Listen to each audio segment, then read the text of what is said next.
তাশাহুদে আঙ্গুল নাড়ানোর নিয়ম জানাবেন দয়া করে। ভাই, তাশাহুদ মানে হলো সাক্ষ্য দেওয়া। তাশাহুদ মানে কি? সাক্ষ্য দেওয়া। আমরা তাশাহুদের সময় আঙ্গুল দিয়ে ইশারা দেই না? অনেকে দেন, অনেকে দেন না। না দিলে নামাজ হয়ে যাবে, কিন্তু ওই যে লবণ ছাড়া তরকারির মতো, এটা সুন্নত হলো না। সুন্নত হলো ইশারা করা। ইশারা কেন করব? কারণ এই আঙ্গুলটাকে বলা হয় শাহাদাত আঙ্গুল।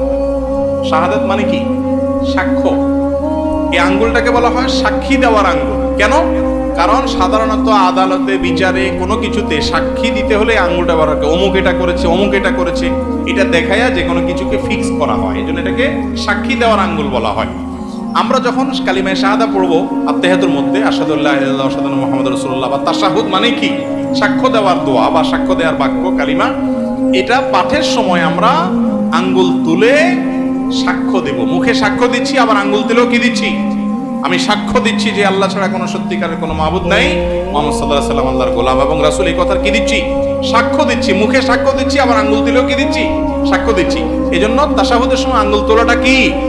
সুন্নাত। তাশাহুদ পাঠের সময় আঙ্গুল তোলা কি রে ভাই? সুন্নাত। এই আঙ্গুল কিভাবে তুলবেন? এটার পদ্ধতি হলো, এই যে দুইটা আঙ্গুল, এই কোনই আঙ্গুল এবং তার পাশেরটা, এই দুইটাকে ভেঙে ফেলবেন। এভাবে ভেঙে ফেলবেন। এরপর তিনটা থাকবে, তো আর এই দুইটা দিয়ে আংটি বানাবেন। এবার মাথা জোড়া দিবেন এবং এটা ইশারার সময় এরকম উঠাবেন। বুঝতে পেরেছেন?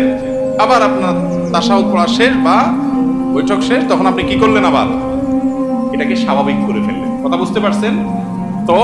অনেকে আবার বলে আশহাদু আল্লাহ ইলাহা ইল্লাল্লাহ করে উঠাইতে হবে। ওই টাইমে না হলে একটু এদিক সেদিক হলে ইমান চলে যাবে।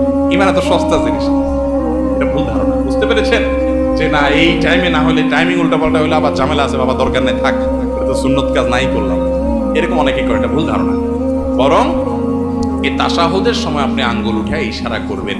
অনেক ভাই আঙ্গুল নাড়াচাড়া করে না। অনেক ওলামা ইকরাম নাড়াচাড়া করার কথা বলেন, কারণ একটা হাদিসে আছে যে এই আঙ্গুল নাড়ানোটা শয়তানের উপরে লোহার আঘাতের চাইতে কঠিন হয়। এই জন্য ভালো করে নাড়ায় শয়তানরা আঘাত করে নেয়। বুঝতে পারছেন?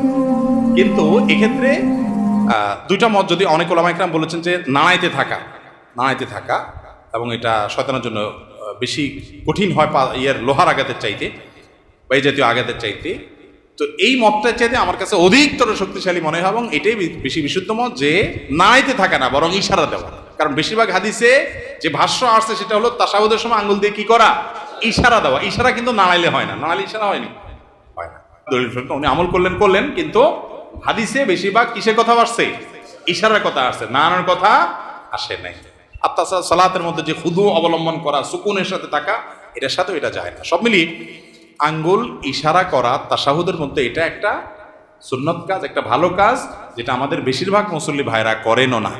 এটা করা উচিত আমাদের।